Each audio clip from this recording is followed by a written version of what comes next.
Hey everybody, thanks for joining me tonight. I was just repotting some of the small plants here, and it dawned on me that not everyone may know when or how to do this. I did make a video kind of related to this, but it wasn't specifically about this. So I thought I'd just do one real quick here.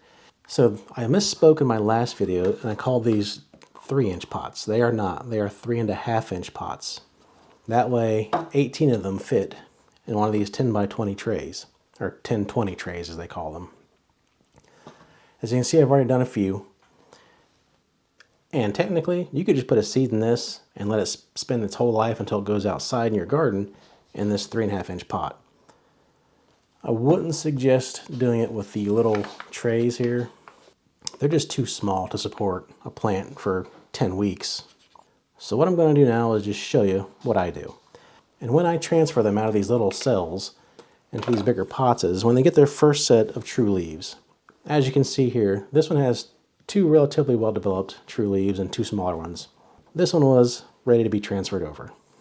All I'm going to do is take potting soil. In this case, it's Miracle-Gro moisture control potting soil. I moisten it up. And when you know it's moist enough is when it holds together when you squeeze it. See how it kind of maintains that shape? Then it's ready.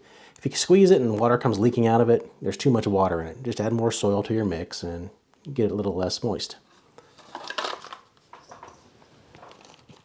I'll fill them up to about just at the surface here, about like that.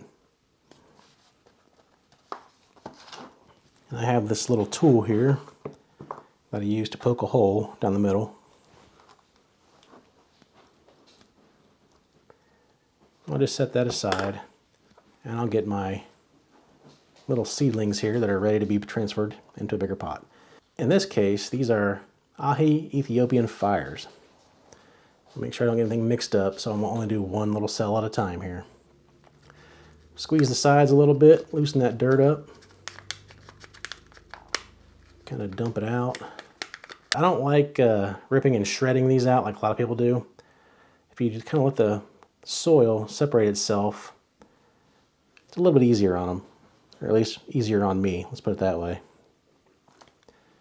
I'm literally just going to take this, place in that hole. If you have leggy seedlings, bury it about halfway up, maybe a little more, depending how leggy it is. Get it in there, kind of bury it a little bit, up the stem, however far you want it. And you're done. That is it. Once I go through the rest of these and get them all in the bigger pots, I'll bottom water them and let them sit in that water for 30-40 minutes, however long it takes for this soil to soak up as much moisture as it wants.